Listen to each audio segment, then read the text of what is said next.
આ એક મોટું મિથ છે અને આની સાથે હું બિલકુલ સહેમત નથી.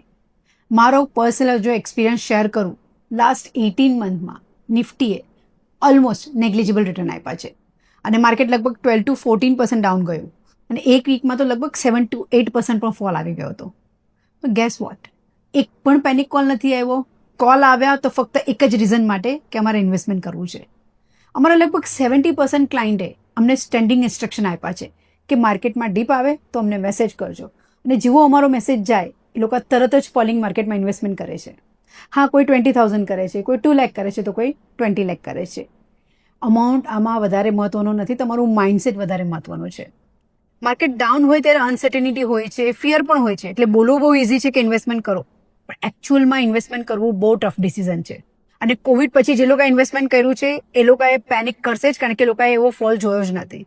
ઓનેસ્ટલી મારો એક્સપિરિયન્સ અત્યારે અલગ જ કહે છે. મેં જે જોયું એના પર આધાર રાખીને હું કહી શકું છું કે આજના નવા ઇન્વેસ્ટર એકચ્યુઅલી વધારે સ્માર્ટર છે.